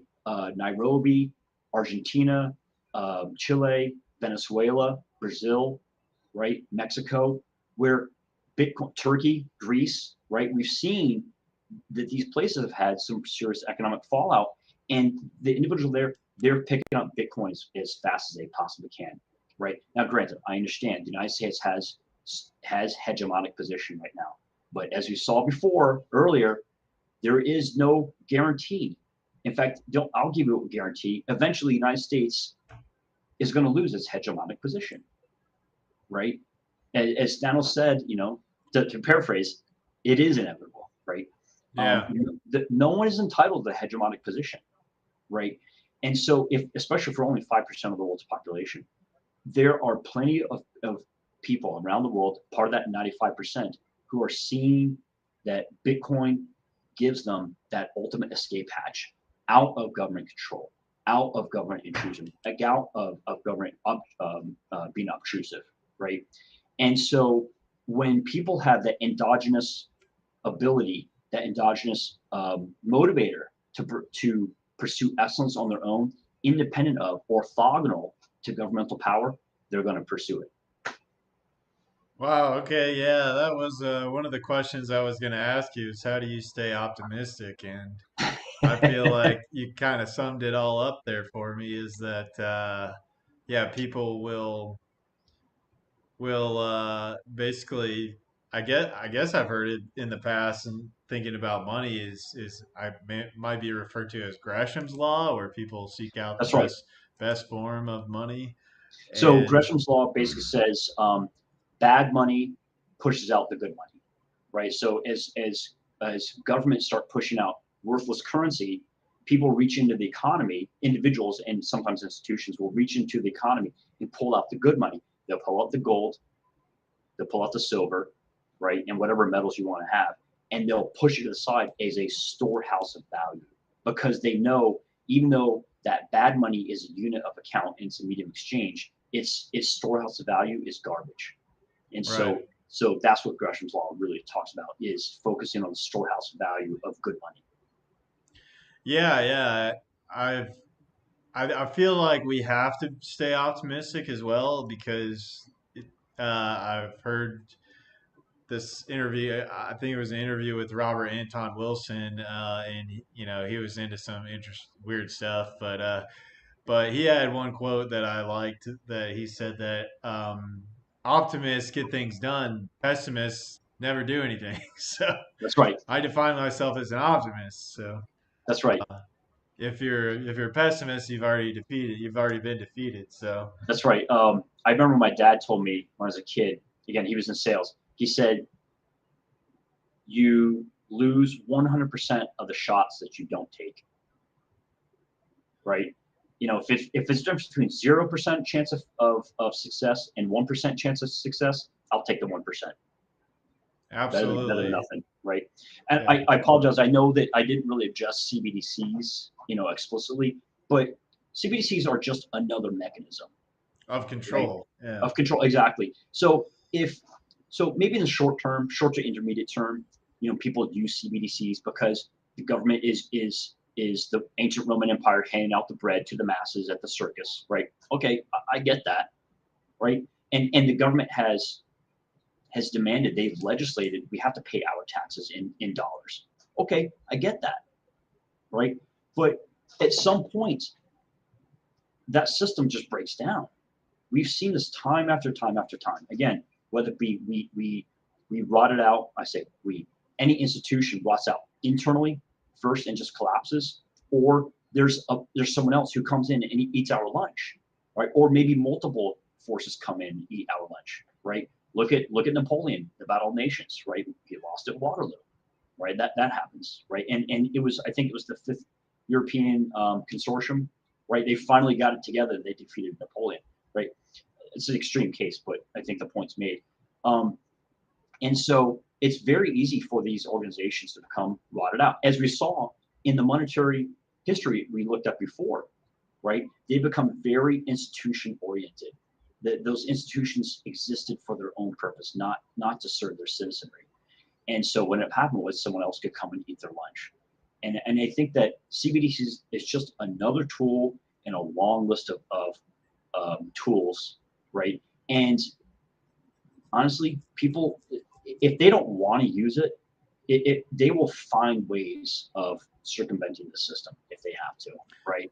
Um, and Yeah. and I think when people start to realize that it is a tool of control, that CBDCs allow government to control when you can spend it, how you can spend it, where you can spend it, on which products, and it still allows government to yank those funds from your account. There's going to be problems. I'm not going to go into the details of those problems, but I think that people are going to say, "I'm sorry, I don't want to participate in this anymore." Yeah. Yeah. I like that. I feel like we do have two. There are two paths that we could be going down, and that one path is basically just giving up and going apathetic, right? And then the other path is you got that shot, let's take that shot, Yeah, and yeah, let's go down that path. And come what may, that's going to be a better outcome for us is if people decide to go, don't be apathetic and do something and go down the opposite path.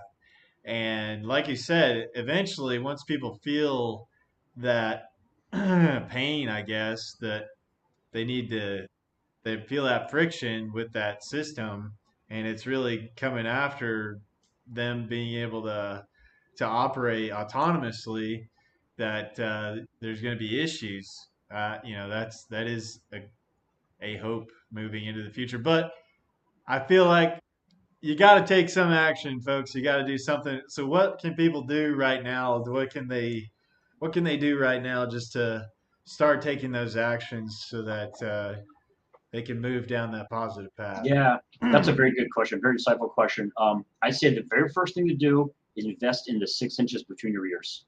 That is the most important investment that any person can make, right? And I think something you also alluded to before, which is investing in not just here, but also your physical fitness, right? And whatever that may be, it could be diet, it could be exercise, right? It could be avoiding toxins, right? And I think also avoiding toxic relationships, whatever they may be, professional, personal, romantic, whatever that is.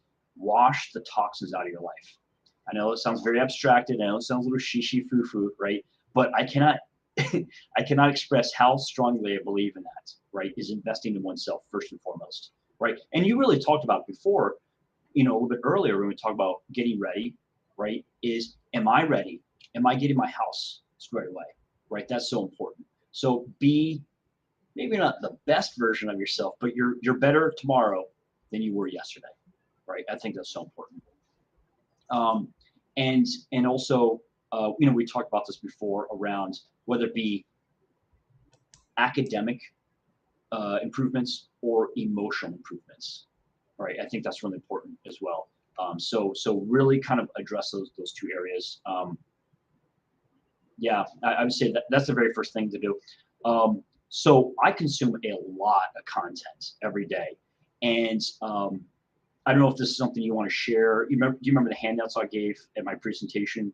Okay, Yeah, so I consume a lot of content off of YouTube, and specifically, there's a ton of videos that a lot of stuff that I'm consuming there. It doesn't require actively watching the video. I can just pull off the audio. right. So there are programs you can get. I paid for one called 4K download, I think it is $15, and it will take the video and pull off just the audio, and then I can put that to my phone. The reason why I say that is that allows me to go to the gym and work out because I get really bored when I go to the gym if I don't do that. Yeah, And so that keeps me mentally engaged. Look at how much time we spend right in the shower, brushing our teeth, brushing our teeth, driving to work, driving from work, right? If you got to babysit a kid, right? Maybe you don't need to be 95% engaged with a kid. right? Maybe you only need 5% of your attention. The other 95% is focused on this. So find those things that you either enjoy or you want to learn about, right? Like diet and exercise, right? And get that content up and running. And you made a good point, Greg, around the amount of time and effort it takes to read, to actually sit down with a book, right, and read something or an article, whatever it is. That's a lot of effort. We're having to use basically two senses. Our two senses with the highest fidelity, right, is sight and sound. And so if I don't have to do that, if I can free up one resource or one sense, I should say, for driving, and use my other resource for high fidelity information consumption, wisdom consumption, then I'm going to do that. So then you're multiplying your efforts, right? And I think that's really important. So find ways of getting the content that you need and then consuming that. There's a ton of stuff. Even though Bitcoin's written in code, I'm not a coder, I'm a developer, but I Yeah. consume a lot of content around Bitcoin and economics and finance, personal finance, right? So that's a huge help for me. I apologize, this is a little abstracted, but I think there's enough in your audience. They kind of get it, right? And YouTube is such an amazing tool. What do we call it? University YouTube. I had to go to Yeah. university Yeah. because I want to YouTube learn how to hunt, University. Yeah. right? Or I wanted to learn how to field dress a deer.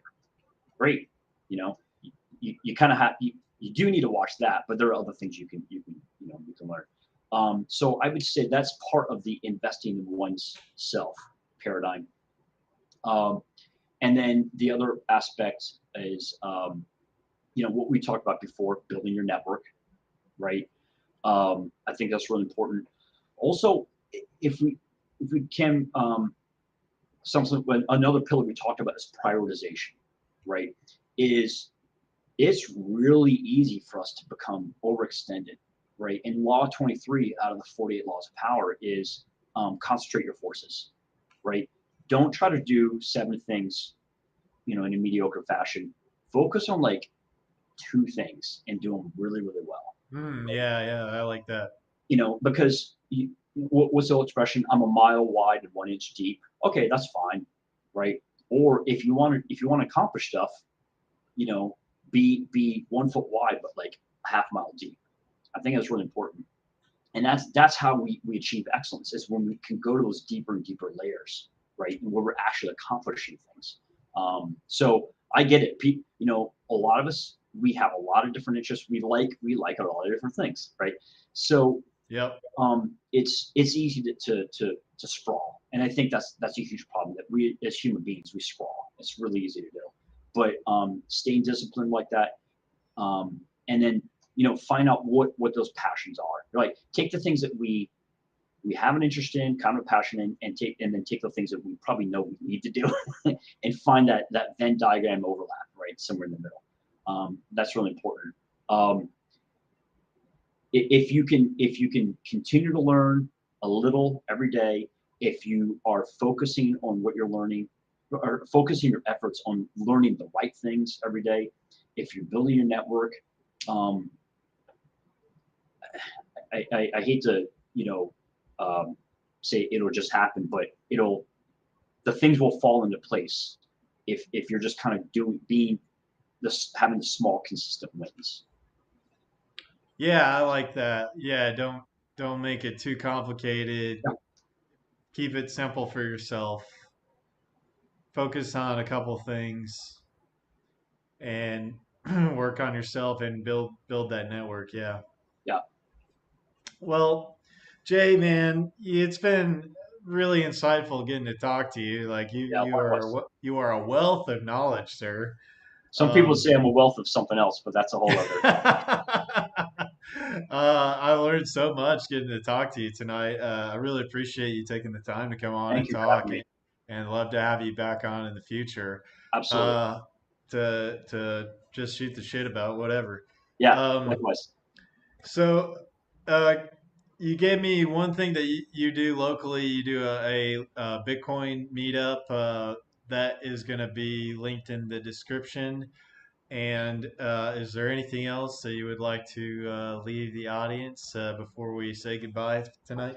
Um, Pretty much just that Bitcoin meetup. It's Bitcoin, Huntsville, crypto, and coffee. It's all online. For a while, I was doing it in person, but I found that it became very, very regional. There was one great guy, Andy. He would come from Tennessee, but it was a real trek for him to come. And I switched to doing online, and now we're getting people as far north as Pennsylvania, as far south as the coast, Alabama coast. So I'm glad that we've been able to do that, and also just the fact that it just lowers the barrier to entry, right? By region and by time, people don't have to spend time traveling to and from these sessions, and our reach has definitely opened up. So I would encourage anyone, if you have even the remotest interest in Bitcoin, please feel free to stop on by. As Greg said, the link is in the description. And we love newbies because for some of us who've been in this for a while, we can kind of talk about like macroeconomics and et cetera, culture, et cetera. That's fun, right? But we love when we find people who have a little bit of interest and a little bit of spark, and feeding that so it becomes a fire, right? So that we can help them with the resources that they need to continue the education on their own. And within the Bitcoin meetup, the homepage there is, if you go in the discussions, I put several threads in there around different topics. So Bitcoin and economics, Bitcoin and personal finance, Bitcoin and politics, etc., Bitcoin and energy, right? And I've put articles in there so that way people can continue the education on their own. I think it's so important that when they leave, the learning doesn't stop. They can pick up and go on their own, because ultimately, I want people to be comfortable with being independent, comfortable being sovereign over their own lives. Awesome. Well, thank you so much for taking your time out and talking to me tonight, Jay. And everybody, go check out that link and go get involved with the group, the Bitcoin Coffee and Bitcoin group. Yeah, And if you want to learn more, and again, thank you so much for coming on to talk with my audience tonight. thank you, Greg. I really enjoyed it, had a blast, and I hope to get to see you again soon. Absolutely, brother. Thank you so Take care. much. Be good. All Bye bye. right. You too. Bye. All right, guys. Thank you for dropping by the podcast tonight, and we'll see you again next week for another